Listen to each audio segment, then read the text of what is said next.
Well, it is Throwback Thursday, so that means Luke Frederickson from Midway Village Museum joins us.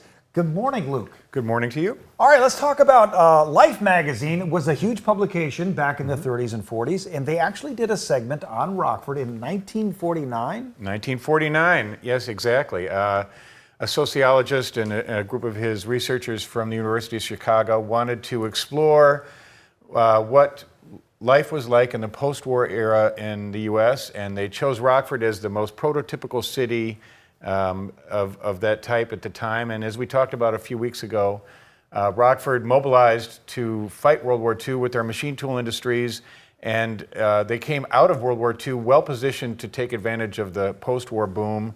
Corporate profits were up, good jobs are abounding, wages, birth rates were up, and the nice thing is that it really flowed to every social and economic class in Rockford. That's a lot of publicity for Rockford back in 1949, obviously positive publicity. You bet. What did it mean for the city to be focused on by Life magazine? That's a huge thing. Well, it was a very big deal, and it was nice to see that this was sort of Rockford's heyday. There were 6 different social classes that he identified in this study, basically lower, middle, and upper divided into 2 each, and he profiled individuals from each class and how they lived in Rockford in 1949, what their jobs were like, and how Rockford represented the place where you could climb the social ladder, have a very meaningful, strong family life. Often these people attended church, and it was a great time in Rockford for everyone, really. So things changed, obviously, since 1949. As we progress through the decades, how did that perception of Rockford change as conditions changed? Well, Rockford continued to represent economically the U.S. as the manufacturing industries declined in the 70s and 80s. Unemployment grew.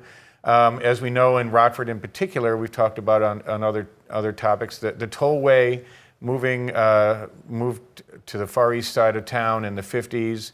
The Rockford's downtown declined a bit, and economic investment went towards the east.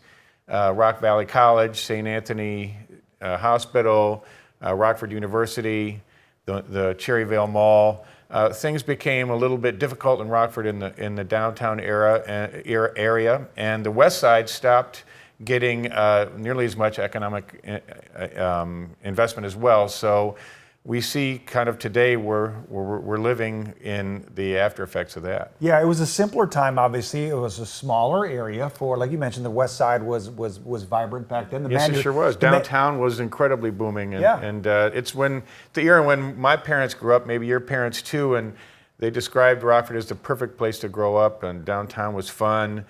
And, you know, the Dutch elms were still draped over State Street before they had to be cut down in the 50s, and it was just a really pleasant and wonderful place to be. Yeah, it's fascinating that you brought that to our attention, because Life magazine, a lot of folks don't realize how big a deal that was for them to do a segment on Rockford. It was a great example of how Rockford represented how the nation was really thriving at that time, and